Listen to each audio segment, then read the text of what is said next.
내란특검이 계엄 해제 표결을 방해한 혐의를 받고 있는 추경호 전 국민의힘 원내대표를 압수수색했습니다.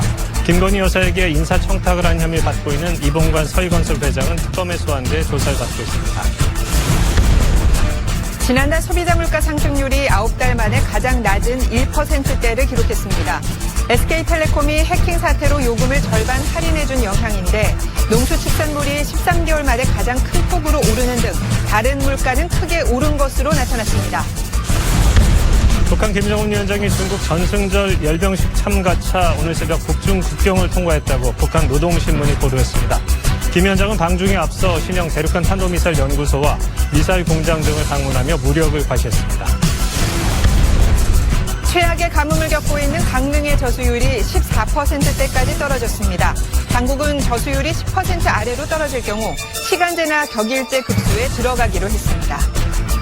중국 전승절 행사에 참석하기 위해 어제 전용 열차로 출발한 북한 김정은 국무위원장이 오늘 중으로 베이징에 도착할 것으로 보입니다. 김 위원장은 방중 전 미사일 공장과 대륙간 탄도미사일 연구소를 연이어 시찰한 것으로 보이는데 차세대 미사일 개발도 시사했습니다.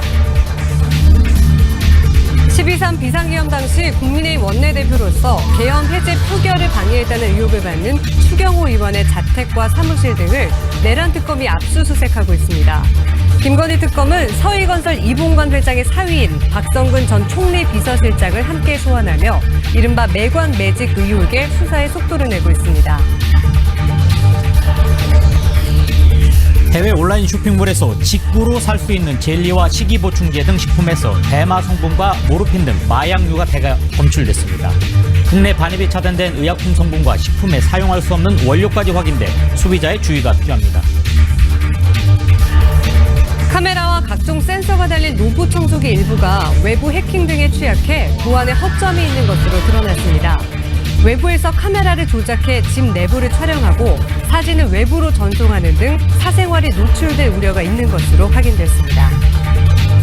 해외 신용카드 정보를 빼돌려 국내 가짜 가맹점의 카드 단말기에 결제하는 방식으로 수십억 원을 챙긴 일당이 경찰에 붙잡혔습니다. 이들은 특히 실물 카드가 없더라도 휴대전화로 결제하는 근거리 무선 통신 기술 NFC 방식을 악용했습니다. 이윤우 기자의 보도입니다. 컴퓨터 화면에 띄어진 신용카드 이미지, 휴대전화로 촬영하고 몇 가지 정보를 입력하니 곧바로 카드가 등록됩니다. 이후 휴대전화를 결제 단말기에 갖다 대자 결제됩니다. 이렇게 실물 카드 없이 휴대전화만으로 결제하는 근거리 무선통신 기술, 즉 NFC 결제를 악용해 30억 원 가량을 빼돌린 일당이 경찰에 검거됐습니다.